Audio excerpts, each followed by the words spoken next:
Welcome to Red Kingdom Sports, and I just wanted to discuss some news stories that came out today. None of them are too big, but sometimes I just feel up to wanting to talk about them. So the first bit of news that I have written down here that I saw was Cordell Patterson could miss Thursday Night Football with an ankle injury. Now, it really does suck because Cordell Patterson is a guy that I truly am rooting for. I think he's an intriguing, fascinating guy to watch play. He can run the ball. He can be a great receiver. He's just one of those guys that can do everything.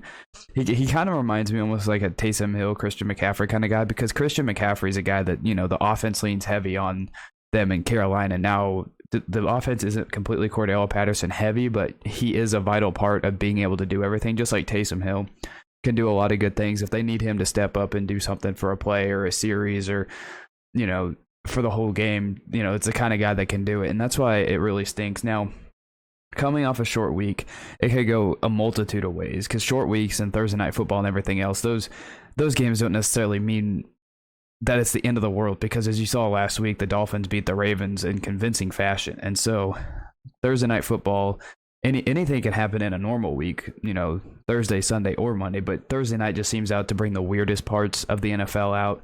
And even on a short week, the way the Patriots have been playing, I think even with Cordell Patterson out, it's a short week. As much as it sucks health-wise for these guys, I feel like it helps them lock in a little bit sooner, because they only have Monday, Tuesday, Wednesday, and then they have the game Thursday.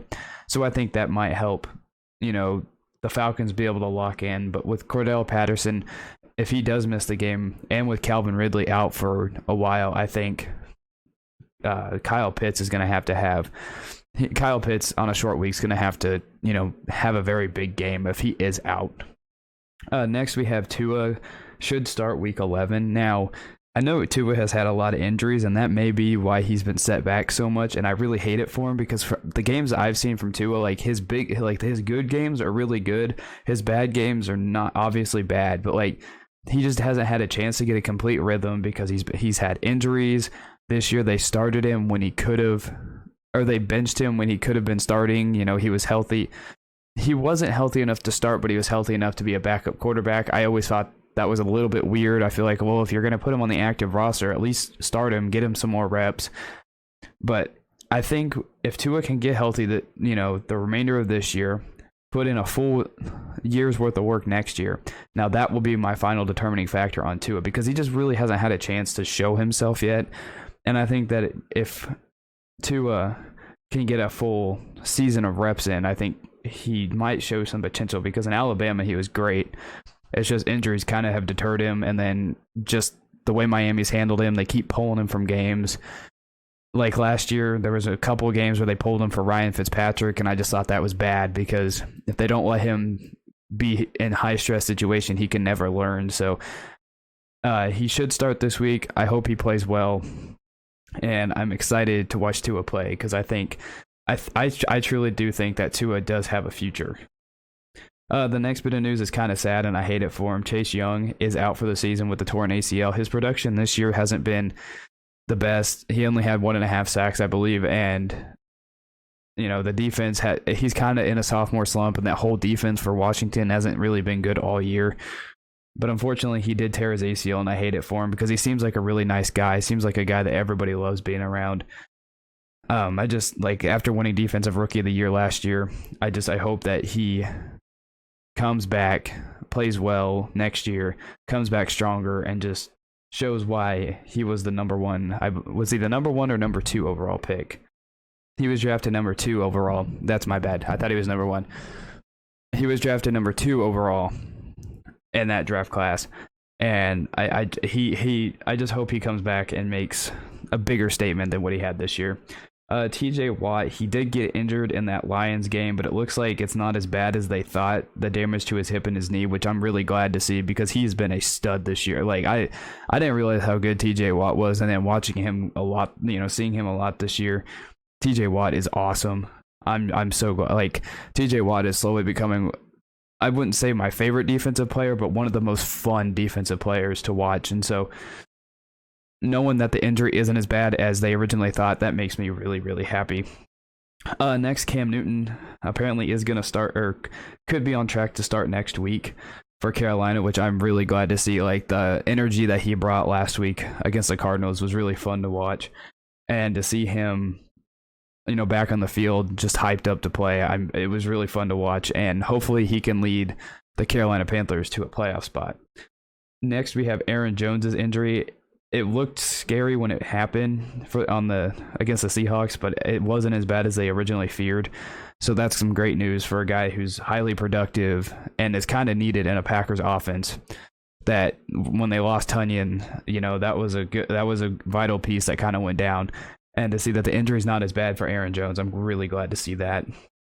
A bit of good news: Jacoby Myers finally got his first touchdown last week against the Browns. I know it kind of came late in the game in garbage time. I don't care. That is something that I finally, I've been, ever since I saw that stat, I was kind of rooting for the longest time. So I was really, really glad and happy to see that, because just storylines like that where you can find a guy and root for him. It's really cool to see that, because now I'm going to be watching him every week, because now that he got that first one, they're going to come easier now, hopefully. And so hopefully he takes the league by storm and gets some more. I hope not, because, that means the Patriots are good and the Chiefs are going to struggle in the AFC. Anyways, some unfortunate news: Micah Fitzpatrick is on the COVID list. If he has 2 negative tests, he should be able to come back and play for the Steelers, because he's so good. He's a very good, really good safety.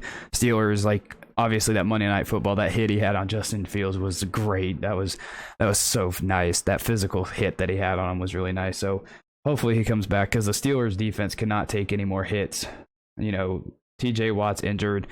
I don't know what the Steelers are going to do with his injury. If he's full strength, he's obviously going to play the whole game. But the way the Steelers offense is, and the way they got eaten up alive by the Lions last week with the run game, they cannot afford to lose any key defensive players. And then the final bit of news, and it's not really news, it's just something I want to discuss real quick, and how crazy the NFL standings are. Like, it's really, and I'm recording this before Monday Night Football, so it's really hard to know, but like, if you look at all the teams, like, it's hard to tell if they're good. The Bills, are they good? They've had a couple questionable losses, couple questionable, games. And then the Patriots, they're slowly coming alive after a slow start. You have the Chiefs, who went from worst to first. And, I think in 1 week they went from worst to first. The Chargers, they've been slipping. The Raiders, they're falling. The Broncos, they're falling. The Ravens lost to the Dolphins. The Steelers tied with the Lions. The Bengals are slipping. The Browns are having are having issues. I don't trust the Titans. The Colts could be making a push for the playoffs. In the NFC, you have the Cowboys. I mean, you could probably argue they're probably the best team in the NFC, just because they seem to be the most complete team. But yet again, they lost to the Broncos. The Cardinals have had 2 bad losses. Same with the Rams. The 49ers are probably out of it. The Seahawks are probably out of it. The Packers, you could even argue the Packers might be the best in the NFC, because their defense is very good. Aaron Rodgers needs to, obviously didn't have his best game against the Seahawks, but, no one really had their best game in that Seahawks game besides both of the defenses. The Vikings, they're a weird team. I mean, they could make a push, but they're a really weird team. The Buccaneers are falling after 2 bad losses. The Saints could make a push. The Panthers just signed Cam Newton, can make a push. The Falcons, I don't think are going to, make the playoffs, because they're not very good as a team, even though some people thought. But just looking at these standings right now, you have the AFC West, the AFC North, the AFC East that are probably up for grabs the rest of the year. You have the NFC West between the Cardinals, Rams. You have the NFC North, that's probably going to be locked up by the Packers. The NFC South could be interesting. Like, this football season's weird, and it's really hard just to determine who is and isn't the best team right now. So I just wanted to share those standings, because I thought that was quite interesting.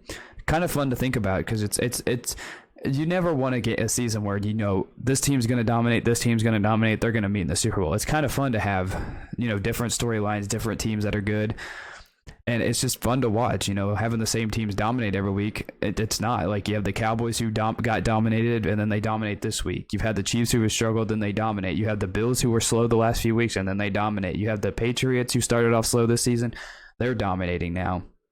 You have the Bengals who started off well, they're slowly slipping. So it's just really, really fun. Football's fun. It's great to see that nobody's actually at the clear-cut favorite, because it makes football more intriguing and more interesting to watch. And that's the NFL news that I thought was quite interesting for today. I don't know if I have a video up every day, but I just thought it was quite fun. But yeah, thank you guys so much for watching. Thank you guys for listening. Give me your thoughts on any of the news. Give me your thoughts on any other news pieces I could have missed. Give me your thoughts on the NFL standings, and I will see you in the next one.